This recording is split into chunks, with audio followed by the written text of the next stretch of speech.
In this video, we're gonna be talking about miking in the wind and giving some real simple tips on how to effectively do that no matter the conditions. Hey, and I'm here with Stephen Barden, none other.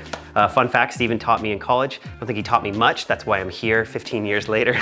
We're talking about this. Yeah, but you didn't come to any of my classes. This is true. Stephen's an expert in sound. He's done amazing films like Requiem for a Dream and Resident Evil. And Stephen, just before we get into this, if there is one tip someone should take away from this video in terms of mitigating wind sound on a microphone, what would that be? It's got to be protect the microphone itself. Try to protect the microphone from the wind. So you can get in there with something like a Rycote overcover. This is a Bubblebee that we've got in there that's protecting the capsule of the microphone.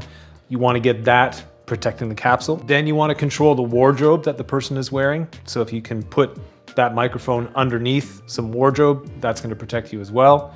And then the last one is going to be if you can control where they're standing with respect to the direction of the wind. That's going to be a big plus. Back always to the wind. Back always to the wind if you can. Amazing. So now let's jump into all these different outfits because people are going to arrive to set wearing different things. And so let's learn how to mic those. So right now I'm wearing a hoodie and a nice noisy vest, probably the worst setup as I see you nodding.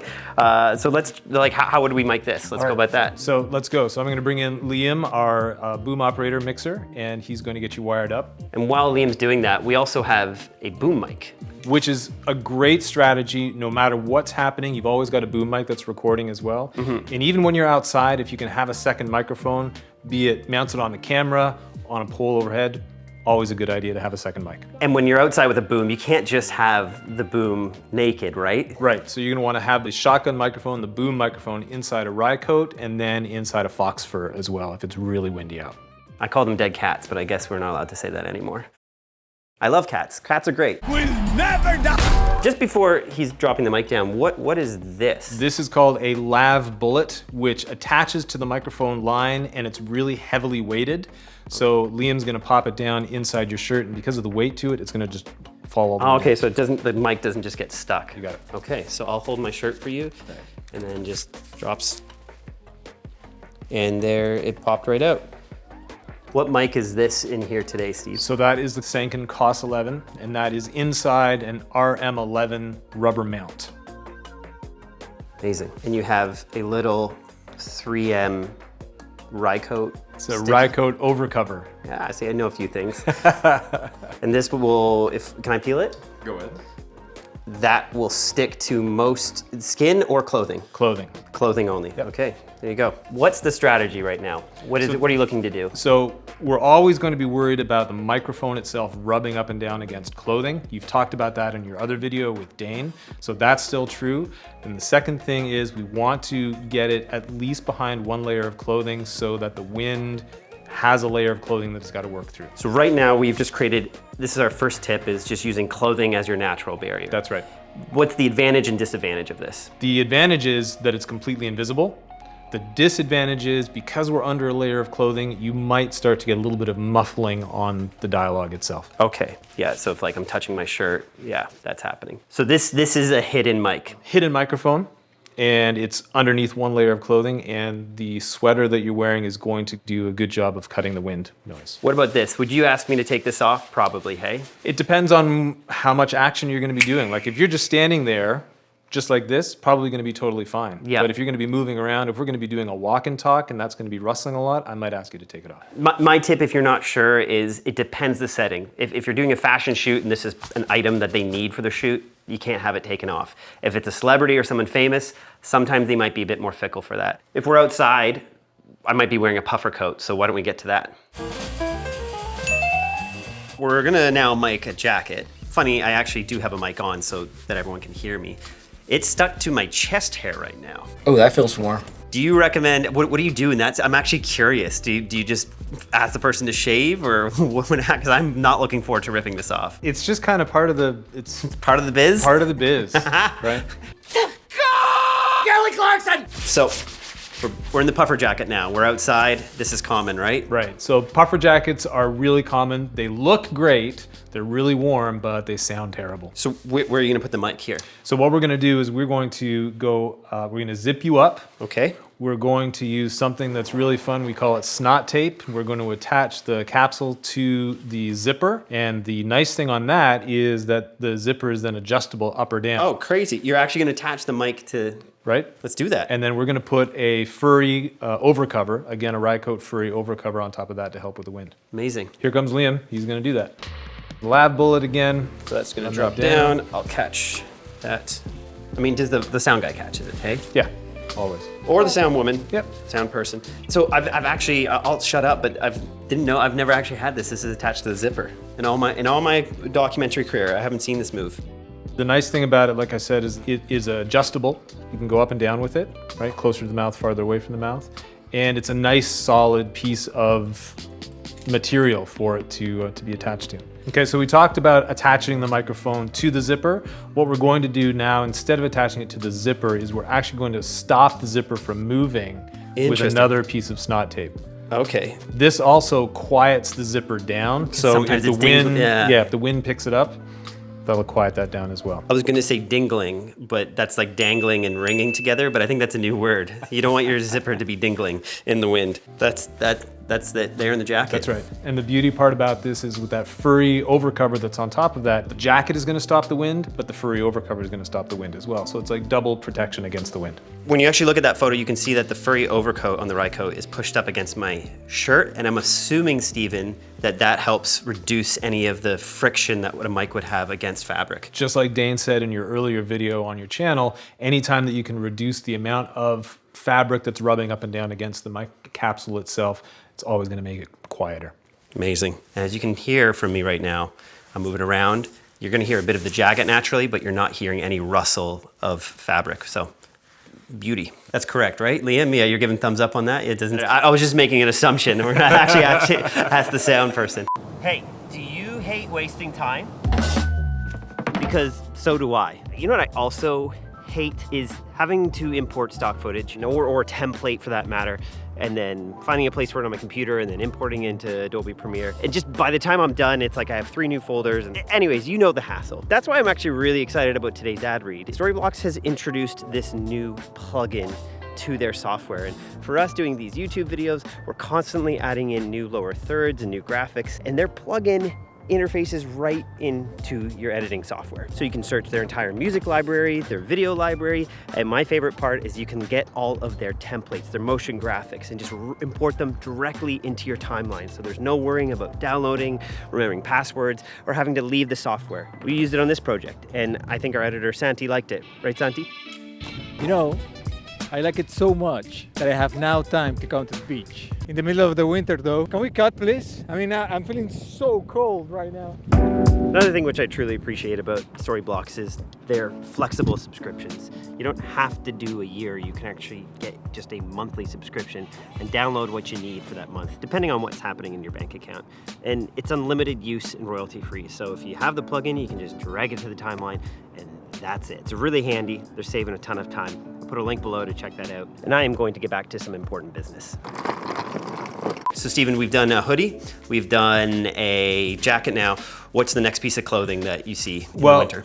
Like I said earlier, wind happens 12 months out of the year. So you might have a situation where you're shooting an interview in the summer outside and it's windy. So now what we're going to do is put Mark into a very thin shirt, and then we'll go outside and see what that sounds like. Giving everyone what they came for. Me in scantily clad clothing. Okay, let's do this. Great, now I'm in Stephen's shirt. I'm Stephen Barden. I'm a sound guy, Pro Tools, mixing. That's what I sound like. That's what you sound like. So Stephen, I have a t-shirt under here. I was asking, I was like, should I take that off? But you guys are saying it's actually better to have layers? Right, always better to have layers. The more air that you can create around the microphone, the better. And also, if you've got another t-shirt on underneath there, it's somewhere else where we can possibly stick the microphone without having to go to your skin. Amazing. So this feels like the most, in my opinion, and correct me if I'm wrong, but this is always the most ideal setup, having a button down, because it feels like there's places to hide the mic. So lots of places to hide, yeah. Where are we gonna put the mic? Okay, so we are going to go with what we call a placket hide. So we're gonna go where the buttons are done up. But knowing that we're going out into the wind, we're still gonna use a furry on the overcover. But you're gonna see that we're going to use a white furry. The furries are available in different colors, most commonly black, white, and gray. but always a good idea to try to match as close to the color of the wardrobe as possible. So in this case, we've chosen white. Yep. All right. And we can always go with black as well. Black tends to work well with hiding into the shadows that are created, but just wanted to get a different color in here. I know I'm pale, but I didn't think I was that pale. I have my winter Canadian tan right now. It's just white as snow.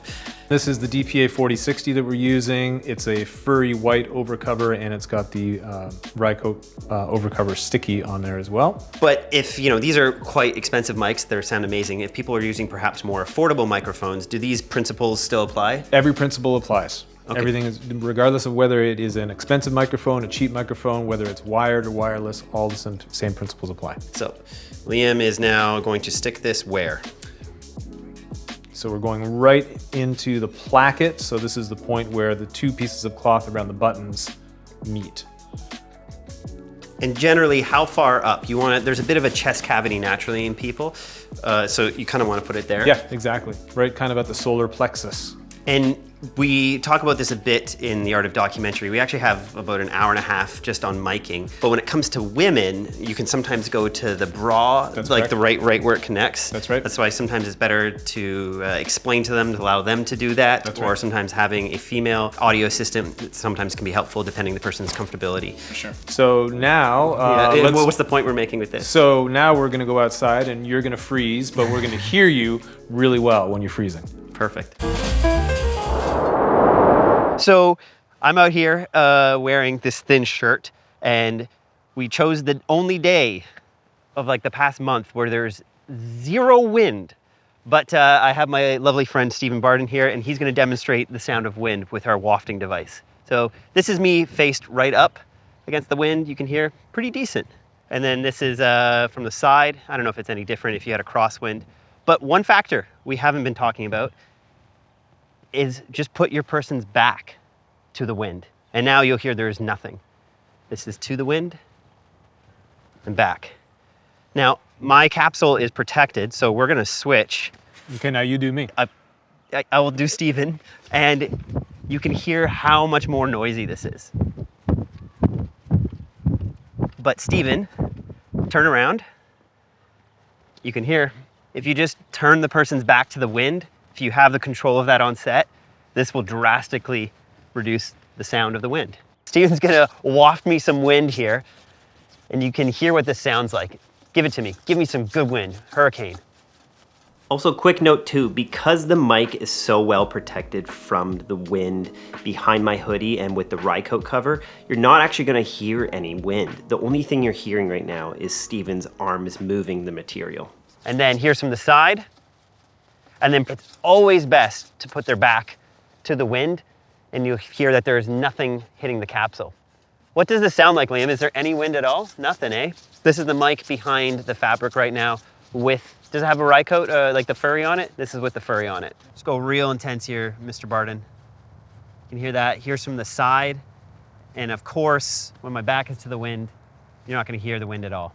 So that's great, Stephen. In conclusion, what would be the tips that everyone should remember most? I would say protect the microphone from the wind if you possibly can. Choose your wardrobe carefully. Give them lots of options and areas where you can hide the microphone. Stay away from really noisy things on camera if you possibly can. And if you can position your subjects so that their back is to the wind, that's always going to protect you. And then I'm going to say a bonus one would be possibly record with a second or third microphone. Always having another microphone recording is always going to give you a good backup. So that can be including a shotgun with a furry on your camera, and then obviously too, if you have a sound person on set, then with a Zeppelin and our fox fur, it's not a dead cat, above as well, which will help mitigate that sound. Yeah, you got it. Amazing. Well, big thank you, Stephen, for jumping on the channel here. Steve's gonna try and jump into some of the questions if you guys have them today or the next day on this. He also offered to do it every day for the next 3 years, but I said, no, Stephen, that's okay. I'll begin to give people bad information in the comments myself at some point. But this was fun. This is great. I love these types of videos because I learn a lot with it too. Thank you to all the lovely sound people out there.